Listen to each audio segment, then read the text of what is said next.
hidden deep within the misty hills and overgrown jungles of central Vietnam. Ancient towers rise silently from the earth, their brick walls glowing red under the humid sun. These are not ordinary ruins. They are relics of a kingdom that time forgot. Champa, a name unfamiliar to most, yet once it was a thriving civilization that ruled the seas of Southeast Asia. Its ships sailed from India to China. Its kings spoke Sanskrit and offered fire to the gods.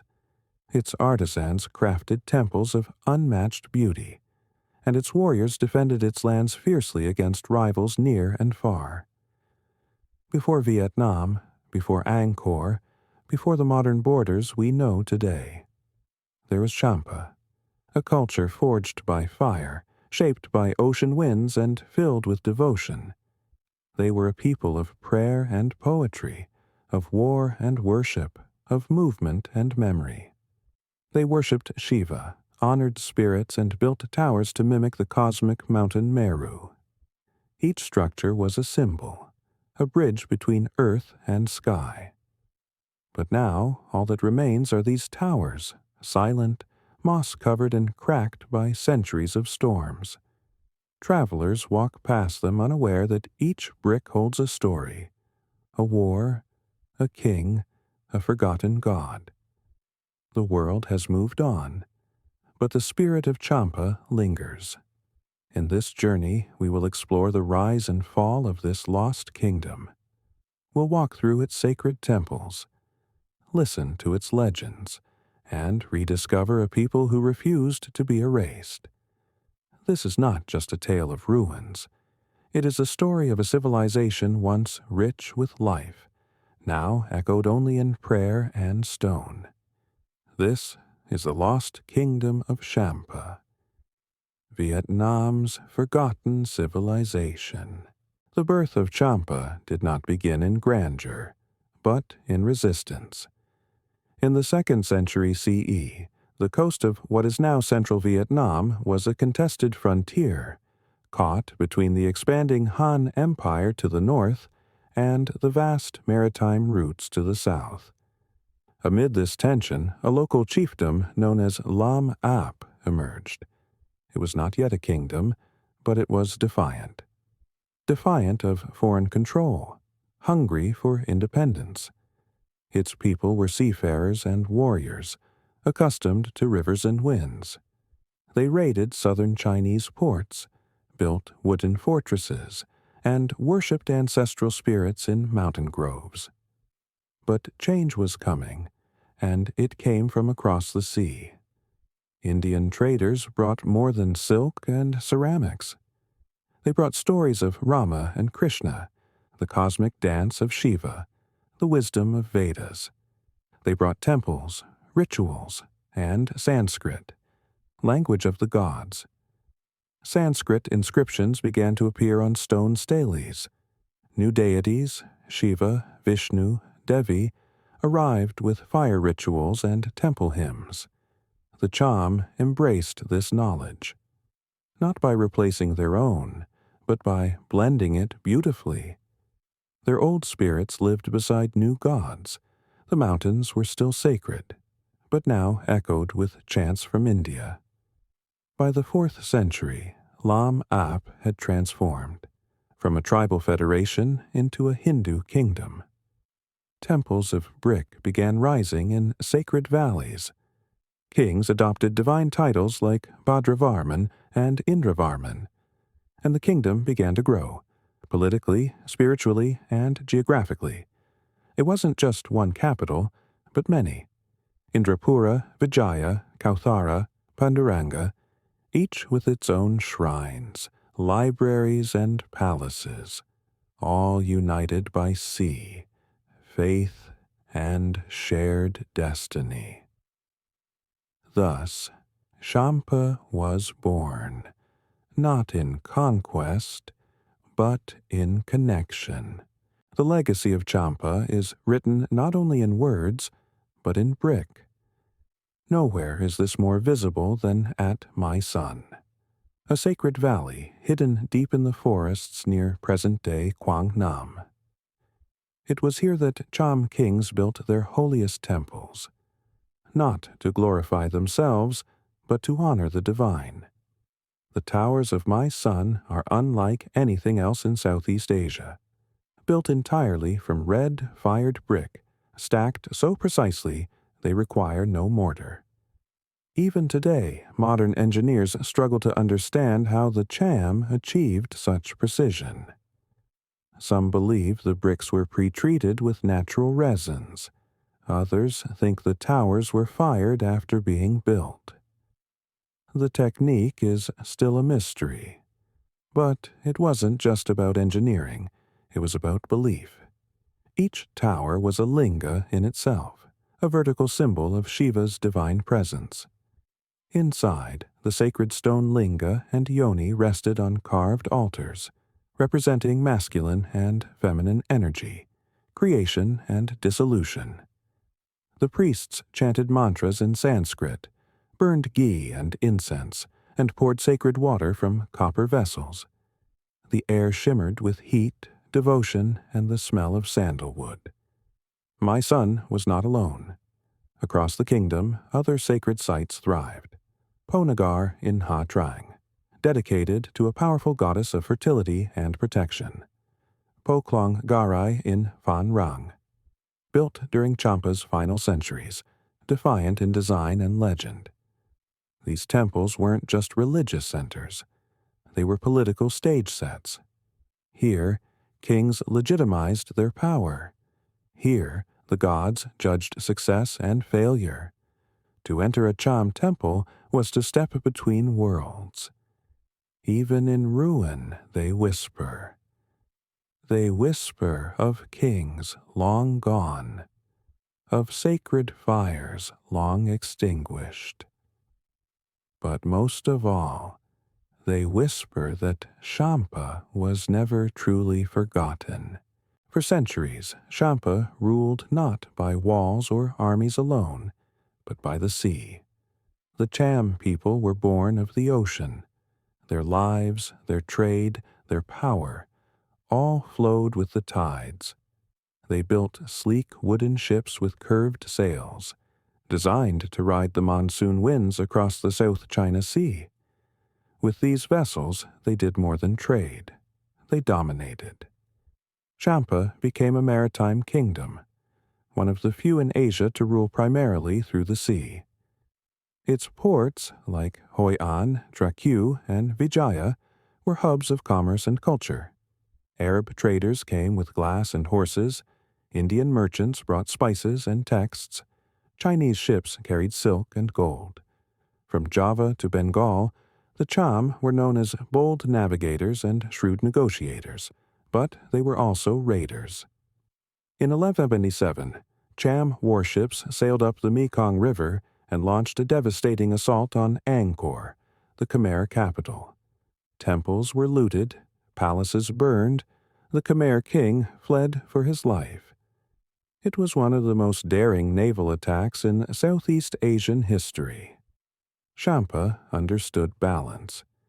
They sent embassies to Tang China, received tribute from Malay states, and married into foreign royal houses. They wrote poetry, practiced diplomacy, but were never afraid to draw the sword. Yet danger was always near. To the north, Jai Viet was rising. To the west, the Khmer plotted revenge. To the south, Malay fleets grew stronger. Champa was powerful, but it was surrounded, and its enemies were patient. Still, for generations, the Cham endured, through skill, cunning, and seaborne strength. They were not just warriors or traders, they were masters of water, and students of the stars. Their compass was the horizon, their empire, the sea. All kingdoms rise, and all kingdoms fall. For Champa, the decline came slowly, then suddenly. By the 14th century, the kingdom was weakened, fractured by internal rivalries, strained by endless war, and surrounded by rising powers. Its golden age was behind it, but its people still fought to hold on to what remained. To the west, the Khmer were recovering. To the south, global trade shifted toward the Strait of Malacca. And to the north, Jai Viet had become an unstoppable force. Skirmishes turned into invasions. In 1044, the Vietnamese killed a Cham king and took thousands of captives. In 1069, Champa was forced to cede land. Treaties were signed, broken, and signed again. The borders kept shrinking. The capital moved more than once, but hope remained, for a time. Then came 1471, the death blow. Emperor Lê Thanh Tông of Jai Viet launched a massive invasion, well-planned, well-armed, and merciless. Over 100,000 troops marched south, targeting the Cham capital, Vijaya. The defense collapsed. The city fell within weeks. Temples were burned to the ground, libraries reduced to ash, statues shattered. The royal court was massacred. Over 60,000 Cham were killed. Tens of thousands more were captured and marched north in chains. Vijaya was not just defeated, it was erased. Only the southern provinces of Panduranga and Kauthara survived, for a while. They became vassal states, dependent on diplomacy and tribute. The heart of Champa was gone. Its towers still stood, but the songs inside them had fallen silent. Its priests still whispered, but no king remained to hear them. And its people, those who lived, carried a new burden. They were no longer rulers of a proud kingdom. They were survivors of a fallen world. Champa, the kingdom, had fallen. But the Cham people lived on. They were no longer rulers, no longer protected by walls or kings. But they remained, on the edges of empires, in scattered villages, clinging to memory. In the south, the last vestiges of Cham political rule survived in Panduranga. There, local leaders, some crowned as kings, others remembered only in legend, preserved traditions as best they could. But they were now vassals, paying tribute to Vietnamese emperors, negotiating survival, not sovereignty. As generations passed, the Cham adapted. Some converted to Islam, influenced by centuries of contact with Malay traders and Arab sailors. Others remained Hindu, quietly maintaining rituals to Shiva and Devi in hidden towers and family altars. They held on to their language, Cham, an Austronesian tongue with deep poetic structure and ritual vocabulary. They kept their music, performed on gongs and long-necked lutes, their dances filled with hand gestures mimicking birds and waves, their stories passed from grandmother to child under starlit skies. Even today, in provinces like Ninh Thuan and Bien Thuan, Cham communities still observe the Kate Festival, honoring ancestral spirits and ancient gods. They celebrate Ramawan, a Cham Muslim version of Ramadan, with fasting, prayer, and joyful feasts. They wear distinctive headscarves and woven sashes. They cook rice cakes with ashes and banana leaves. They whisper blessings in the two tongues, Cham and Vietnamese. The Cham identity became something quiet, but unbreakable. Every tower left standing was a guardian of history. Every ritual was an act of resistance. Every story told to a child was a spark of survival. Though Champa had fallen, its soul remained. Not in borders, not in armies, but in people. A people without a kingdom, yet never without a legacy. What remains of Champa? No kings, no borders, no empire, only echoes. But echoes, too, can be powerful. Scattered across central Vietnam stand a handful of red brick towers, Some lean with age, some are nearly buried in earth and vines, but they still rise, reaching quietly for the sky.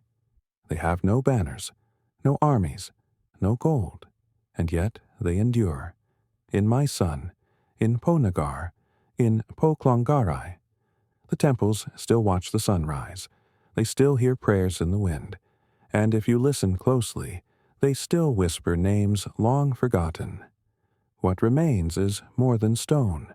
What remains is a language, spoken in markets and mosques, a melody carried on drums and flutes, a prayer whispered in a blend of Sanskrit and Cham, a dish passed down through generations, a wedding song sung by a grandmother, in a voice lined with memory, a child named for a hero no longer found in books. What remains is memory. Champa was a kingdom of movement, by sea, by spirit, by story. Its legacy is not measured by conquest, but by endurance, not by what it took, but by what it gave. It gave temples without mortar, poetry without paper, a people who refused to be erased. Today, the world is remembering. Historians retranslate ancient texts. Archaeologists dust off statues once thought lost. Cham youth rediscover their roots, through dance, through song, through pride. Champa may be gone from maps, but it lives on in blood, in breath, in brick. So the next time you see a crumbling tower in the Vietnamese countryside, don't just pass it by. Stop, look up, listen. You may hear a voice say, "We are still here."